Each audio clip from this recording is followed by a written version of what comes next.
Hey, Forge fans, it's the Forge Audio Network. I'm Anthony Urciuoli. The match day preview is on the docket right now, and it is a good one. I know I say this every week, and I'm not lying when I say it, but we are in for a good one this weekend, Sunday in Hamilton. Pacific FC making the trip to Tim Hortons Field, 4 o'clock kickoff. Tickets available now. Let's go back. Let's go back even before TFC, even before Edmonton. I want to bring up that CF Montreal match, which I know was painful for a lot of people, including the Forge players and coaches. But I want to go back to that for a second and maybe look at a turning point of the season. Forge were just flat out disgusted in their performance, especially in that first half against CF Montreal, which they eventually went on to lose 3-0. Players were angry. Not even disappointed, angry. That anger carried over into training that week. They wanted to right their wrongs. They wanted to right the ship. This is not a team that's used to losing. And it left them with a really bad feeling. So now, what happens the next match? They go into Edmonton knowing they have TFC coming up next. So a little distracted maybe. There was a lot of media attention, a lot of focus on TFC going into that match against Edmonton. They travel to Edmonton, don't put together a great performance, but they gut out a 4-3 win. So, again, they're not thrilled with their performance, but they're feeling good in the way they won. Sometimes you just need to win in different ways. And in this case, they needed to come from behind. They needed to erase 2 deficits. They needed a hat trick from Borges. They did what they needed to do, and they got the W. Then they go and play TFC and play maybe one of the best Forge performances you'll ever see. And it resulted in a loss, but the effort was top-notch. Unlucky, lost in penalties. It's one that you don't like it, but you accept. Sometimes it's out of your control. Sometimes it's just the game. So that loss to CF Montreal, it did something. It sparked something in this club, not just in the club, but some very individual players got a spark and have looked great ever since that disappointing performance. Now you have Pacific FC this weekend, the club that leads, is at the top of the table right now, a club that Forge is chasing. They'll probably tell you they're not chasing per se, but you want to finish at the top of the table. It's not the end of the world if you don't, but it's nice. You guarantee home field throughout the playoffs, and it guarantees a home championship game if you get there. So you want to finish first. The opportunity that's in front of Forge right now, they can not only cut into the Pacific lead, but with all those games in hand, if Forge are able to get 3 points on Sunday at home against Pacific, it completely changes the let's say the way the league is shaping up at the moment. And that's not hyperbole. And even let's go back to that Montreal match. Causation, correlation are 2 different things. But I do feel like that was a turning point, just like I feel like this match on Sunday will go a long way in determining who gets that top seed. And why I'm thinking this way is I took a deeper dive into the numbers. I'm a numbers guy. Forge has played the least amount of games in the CPL, yet they lead the league in goals. 15 goals in 7 matches. Now, just as a comparison, Valor has 14 goals, 1 less, but they played 2 more games. Pacific have 2 less goals than Forge. They played 3 more games. Forge has been coming on, and it's bad news for the rest of the league. Goal conversions. Forge is almost at 24%. The next best team is at 19%. It's an efficient club with a lot of talent, with a very sound system, game plan, incredible coaching. It is going to be very, very difficult for any club to keep Forge down for too long. And the earlier parts of the season was an opportunity for teams like Pacific to get a little bit of cushion in their lead in the table. But Forge is coming on. And this match on Sunday, again, We can talk about how early it is. I know players, coaches hate looking at standings and getting too deep into the stats because the game still has to be played. But I'm looking deeper here. CF Montreal match, turning point. Win against Edmonton, should have won against TFC. Now going into a match against Pacific, feeling pretty good if you are Forge. Now I was able to chat this week with a number of players, with of course head coach Bobby Smirniotis. Behind the Beard, the full interview Behind the Beard with Bobby is available now. If you want it, wherever you get your podcast or wherever you get your digital content from Forge, it's there. You can listen to the full thing. It's great.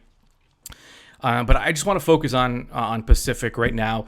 And here's what Bobby had to say about this matchup this weekend.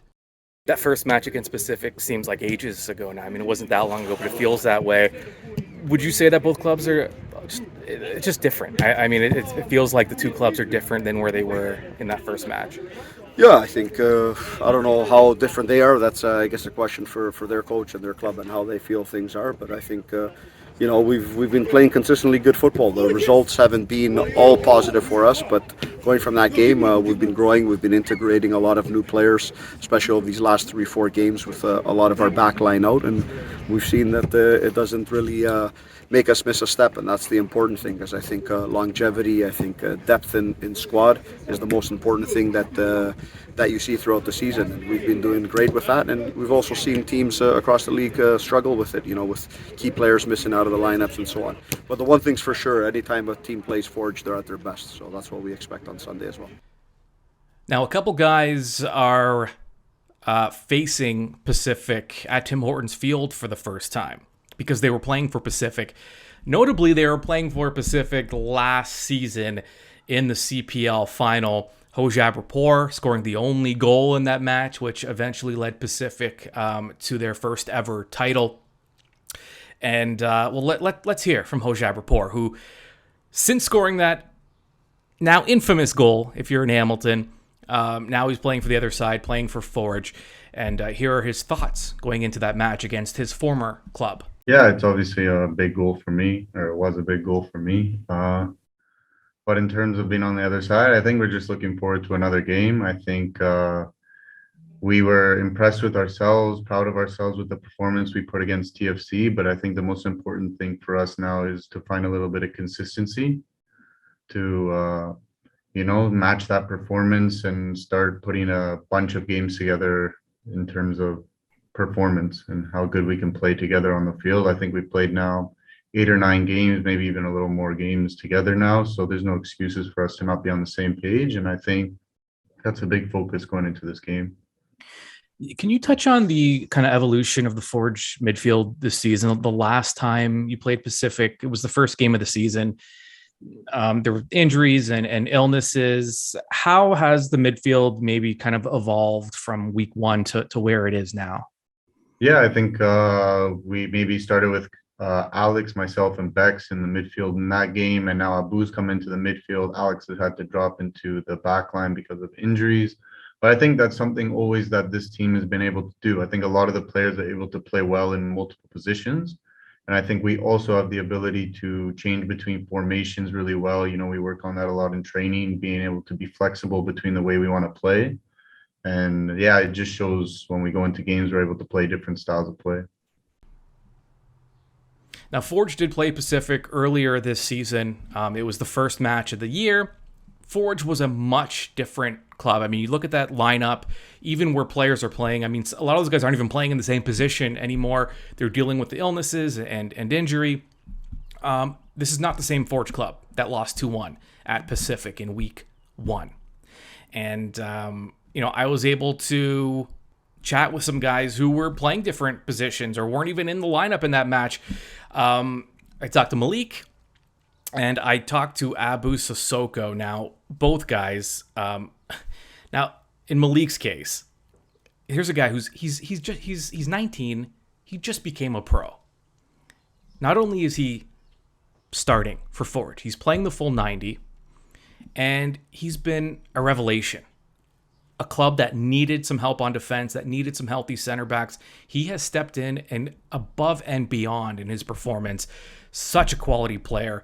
And let's start with him. Here are his thoughts going into Sunday. And also just how I spoke to him, and he just talked about how he's been able to adjust to the pro game so quickly, and how much the leadership group with Forge has helped him along the way. Well, since I've been here, I've been improving every day in training, working hard, playing at a high level and training with a lot of top players. So every day I've been improving in that aspect, and I feel like with the coaching staff, the tactics that they have in place allow me to perform, and then the teammates, especially guys like Kyle Becker, have really guided me and helped me. So it was a smooth transition going into those games, and then all in all, I just believed in myself, believed in my ability, and then everything clicked, and it's been amazing so far. It's gone well.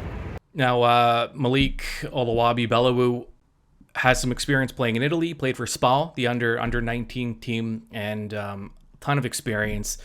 The English kid has been very good for Forge. Abu Sissoko, wow. He comes in to Fort. He's more of a fullback, although he's played midfield in his career, but Forge used him mainly as a fullback early on this season.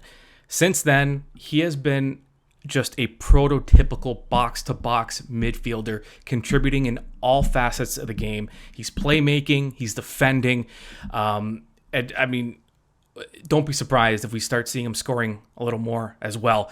So Abu Sissoko, I was able to chat with him this week, and here's what he had to say. You know, me, I'm a former midfielder, so when I came here, I came to learn. So here, they put me the coach put me as a right back, and I take it serious. So I learn about how to be good and right back. So I put all together as a midfielder, and then he put me as a box-to-box midfielder.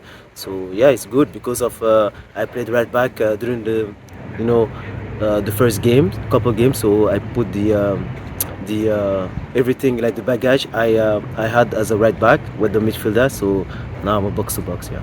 Yeah, and you told me early in the season that you're happy to play wherever the coaches want to put you, but is it fun to be able to just be a part of the attack, and when you see your name contributing to the score sheet and to some of the goals, does it bring a little extra, maybe it's a little more fun to play on the attack? Of course, but the things like if I give the ball to my teammates and they put on the net, so you have to have the teammates capable to put the ball on the net, and then you have the name on the score sheet. So no, just I enjoy every day, every moment.